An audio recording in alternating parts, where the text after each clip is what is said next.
السلام علیکم ورحمۃ اللہ وبرکاتہ۔ الحمدللہ رب العالمین والصلاة والسلام علی رسول الامین، اما بعد۔ روزہ توڑنے والی چیزوں کو میں نے بتایا تھا کہ کس طریقے سے روزہ ٹوٹ جائے گا۔ قرآن و حدیث میں اس کا ذکر موجود ہے جس سے روزہ ٹوٹ جاتا ہے۔ کھانا پینا یا اس کے حکم میں جو چیز ہے، ٹھیک ہے، جان بوجھ کر کھائیں گے پیئیں گے تو روزہ ٹوٹ جائے گا، بھول کر کھائیں گے پیئیں گے تو روزہ نہیں ٹوٹے گا۔ چلیے میں سرسری بتا دیتا ہوں، اگرچہ آپ نے اس کو سن لیا ہوگا، آواز شاید کہاں سے بریک ہوگی تو ایگزیکٹلی تو نہیں پتا مجھے، لیکن میں سرسری طور پر، چونکہ ابھی تو آواز آ رہی ہے، اللہ تعالیٰ اس کو جاری رکھے انشاءاللہ میں اپنی بات کو مکمل کر دوں۔ روزہ توڑنے والی چیزوں کو میں نے بتایا تھا اور ذکر کیا تھا کہ روزہ جو ہے انہی چیزوں سے ٹوٹے گا جس کا ذکر کتاب و سنت میں موجود ہے، جیسے کہ جان بوجھ کر کھانا پینا، ٹھیک ہے۔ کوئی انسان روزے کی حالت میں اس کو یاد ہے، وہ روزے سے ہے، بھولا بھی نہیں ہے، کوئی زور زبردستی بھی نہیں ہے، ٹھیک ہے، تو وہ کوئی چیزیں کھا لیتا ہے، کوئی بھی چیز کھاتا ہے، کوئی بھی چیز پیتا ہے، تو اس سے اس کا روزہ ٹوٹ جائے گا۔ اور اسی طریقے سے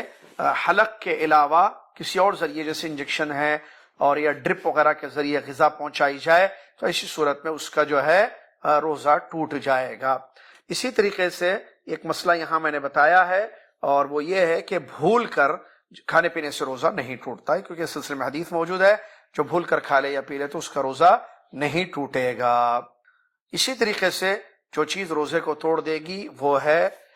ڈسچارج کرنا منی کو، منی نکالنا، چاہے جو ہے وہ ماسٹربیشن کے ذریعے نکالی جائے یا بوسہ لے کر یا کچھ بیوی کے ساتھ حرکتیں کرتے ہوئے یا حرام کچھ حرکتیں کرتے ہوئے جو ہے نعوذ باللہ یہ چیز اگر ڈسچارج ہوتی ہے تو اس سے بھی روزہ ٹوٹ جائے گا، پھر اس کی قضا آپ کو کرنی پڑے گی۔ اسی طریقے سے جان بوجھ کر جو انسان کھا لیتا پی لیتا ہے روزے میں، اس کے بھی روزے کی قضا اس کو بعد میں کرنی ہوگی۔ احتلام سے روزہ نہیں ٹوٹتا کیونکہ وہ انسان کے بس میں یا اس کے اختیار میں نہیں ہوتا ہے۔ اسی طریقے سے الٹی آ جائے، وامٹنگ ہو جائے تو روزہ نہیں ٹوٹتا، جان بوجھ کر الٹی کرنے سے روزہ ٹوٹ جاتا ہے۔ یہ چیز جو ہے ذہن میں رکھیں۔ اسی طریقے سے روزے کو جو چیز توڑ دیتی ہے وہ حجامہ ہے، کپنگ یا پچنی لگانا ہے، اس سے بھی روزہ ٹوٹ جاتا ہے۔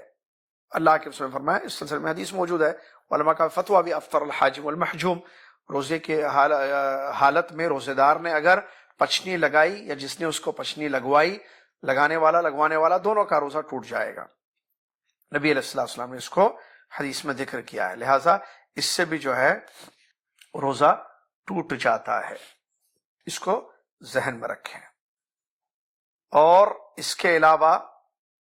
بس وہ چیزیں جس سے روزہ نہیں ٹوٹ جاتا ہے، لوگ عام طور پر اس میں احتیاط برتتے ہیں اور یہ سمجھتے ہیں کہ شاید اس سے روزہ ٹوٹ جائے گا یا روزہ مکروہ ہو جائے گا، تو وہ آپ کو میں بتا دوں، قرآن و حدیث میں جن چیزوں کا ذکر ہے مفسدات الصوم کے لیے، روزے کو فاسد کرنے والی یا روزے کو توڑنے والی چیزیں، انہی سے روزہ ٹوٹے گا، اس کے علاوہ چیزوں سے روزہ نہیں ٹوٹے گا۔ مثال کے طور پر نہانا ہے، شاور لینا، اس سے روزہ نہیں ٹوٹے گا۔ لوگ کہتے ہیں کہ ہم بچپن میں سنتے تھے، کہتے ہیں کہ بھائی شام کے ٹائم اگر آپ نہائیں گے تو روزہ مکروہ ہو جائے گا، اول نہار نہائیں گے تو روزہ مکروہ نہیں ہوگا۔ یہ کہاں سے لے کر آئے بات؟ اس کی کوئی دلیل نہیں ہے، نہ کوئی آیت ہے، نہ کوئی حدیث ہے، نہ علماء کے صحیح علماء ربانیین کا فتویٰ ہے اس سلسلے میں۔ آپ کسی بھی وقت نہائیے، آپ کا روزہ نہیں ٹوٹے گا۔ اچھا عفواً میں بھول گیا بتانا کہ منسس سے بھی روزہ ٹوٹ جاتا ہے، اگر عورت کو جو ہے نفاس میں وہ ہو جاتی ہے تب بھی روزہ نہیں رکھ سکتی ہے، اور اگر وہ حالت حیض میں ہو جائے تب بھی روزہ اس نے رکھا تھا لیکن دن میں منسس سٹارٹ ہو گئے تب بھی اس کا روزہ ٹوٹ جائے گا، اس کو بعد میں جو ہے اس کی قضا کرنی ہوگی۔ میں بتا رہا تھا نہانے سے روزہ نہیں ٹوٹے گا، اگرچہ سورج غروب ہونے سے کچھ لمحہ پہلے بھی آپ نہا لیں تب بھی آپ کا روزہ باقی رہے گا، نہیں ٹوٹے گا۔ کلی کرنا بار بار، آپ بار بار کلی کریں گے تب بھی مکروہ نہیں ہوگا، آپ 1000 مرتبہ آپ کلی کر لیں، جب تک کہ آپ پانی پی نہ لیں تو روزہ نہیں ٹوٹے گا آپ کا۔ لہٰذا اس سے بھی احتیاط برتنے کی ضرورت نہیں ہے۔ گلا سوکھ جائے، آدمی قرآن پڑھ رہا ہے یا عبادت کر رہا ہے یا گلا بالکل سوکھ گیا ہے، وہ جاتا ہے کلی کرتا ہے یا ایسے کلی کرتا ہے، کوئی حرج نہیں ہے۔ گرمی کی وجہ سے نبی علیہ السلام نے سر پر پانی ڈالا تھا روزے کی حالت میں، تو اس سے بھی کوئی روزے میں فرق نہیں پڑتا ہے۔ اسی طریقے سے تیل لگانا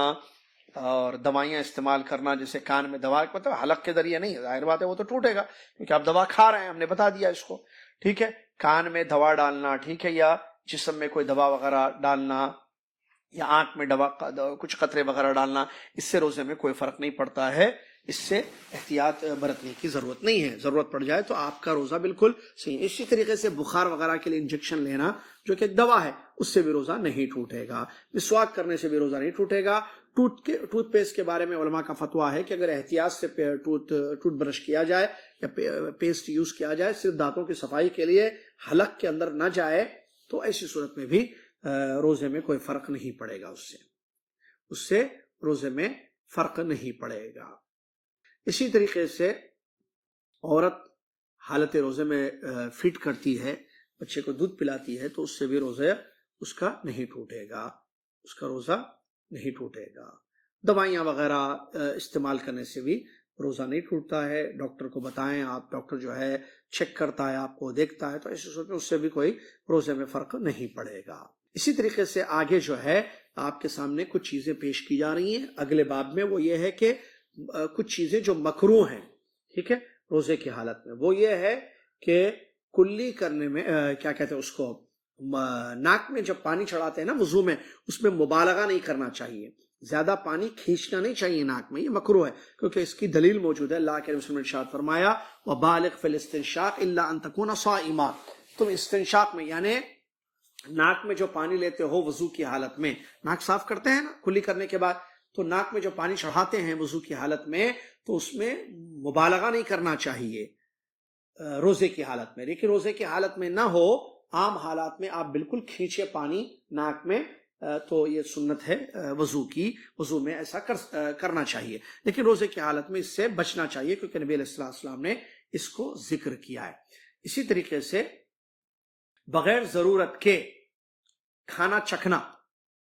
یہ ضرورت نہیں ہے، بس ایسی کیسا پکا کی ٹیسٹ کیسا ہے، ذرا میں آ کے چیک کرتا ہوں کچن میں آپ جائیے، بیوی کی ہیلپ کرنے کے لیے جاتے ہیں تو بہت اچھی چیز ہے، لیکن کھانا چکھنے کے لیے جاتے ہیں، آپ کی کوئی ضرورت نہیں ہے، تو پھر یہ غلط ہے، اس سے آپ کو بچنا چاہیے، یہ مکروہ ہے علماء نے کہا۔ اگر ضرورت ہو، جیسے عورتیں ہیں یا بچے ہیں، عورتیں ہیں یا بیچلرز ہیں، ٹھیک ہے، شادی شدہ ہو یا شادی شدہ نہیں ہو، کوئی بھی ہو،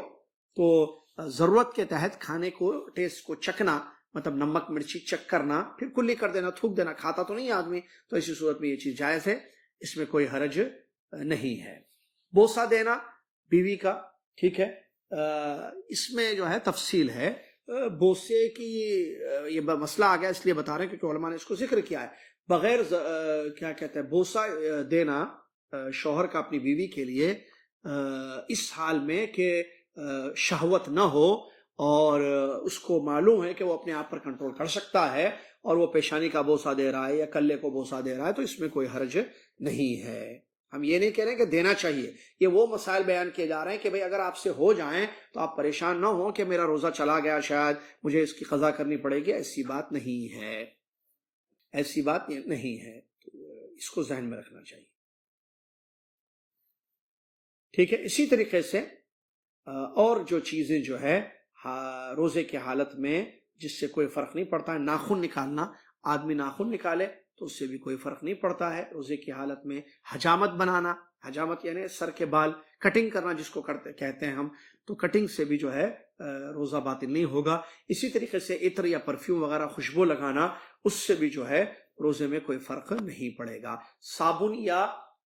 نہاتے وقت صابن کا یوز کرنا یا شیمپوز وغیرہ یوز کرنا، اس سے بھی جو ہے روزے میں کوئی فرق نہیں پڑے گا۔ سرما وغیرہ لگانا، یہ شاید ہم نے بتا دیا آپ کو، اس سے بھی روزے میں کوئی فرق نہیں پڑے گا۔ اس کے بعد آئیے ہم آپ کو بتائیں گے کہ روزے میں کیا چیزیں مستحب ہے، کیا چیزیں انسان کو کرنا چاہیے۔ روزے میں انسان جو ہے مسواک زیادہ کرے، نبی علیہ السلام روزے کی حالت میں مسواک بہت کرتے تھے، یہ آپ کو دیکھا گیا اکثر روزے میں مسواک کرتے ہوئے۔ اور اس کے علاوہ جو ہے اپنے وقت کو ظاہر بات ہے اللہ کی اطاعت میں صرف کرنا، اللہ کی عبادت میں صرف کرنا، یہ بھی روزے دار کو چاہیے کہ وہ کرے روزے کی حالت میں۔ اور اگر نیند کا غلبہ ہوتا ہے، ٹھیک ہے، اور وہ اپنی تھکاوٹ کو دور کرنے کے لیے سو جاتا ہے، تو انشاءاللہ اس کے سونے پر بھی اس کو اجر ملے گا۔ سونا چاہیے، آرام بھی کرنا چاہیے، یہ نہیں کہ پورا صبح سے لے کر جو ہے آدمی فجر سے لے کر مغرب تک اپنے آپ کو تھکا دے رہا ہے عبادتوں میں، اور حالت یہ ہو جاتی ہے جیسے کہ بعض لوگوں کے بارے میں علماء کہتے تھے کہ رات میں تہجد پڑھتا ہے جاگ جاگ کر اور سو کر فجر کو غائب کر دیتا ہے، تو سنت پڑھ رہا ہے فرض کو چھوڑ رہا ہے، غلط ہے نا یہ آدمی۔ تو آدمی دیکھے لا یکلف اللہ نفسا الا وسعها، اللہ نے اتنا ہی ذمہ دار ہمیں بنایا، اتنی ہی ہم پر ذمہ داری دی ہے عبادتوں کی جتنا ہم کر سکیں۔ لہٰذا آدمی عبادتوں میں، نفل عبادتوں میں اتنا نہ تھکا لے اپنے آپ کو کہ فرائض اس سے چوک جائیں۔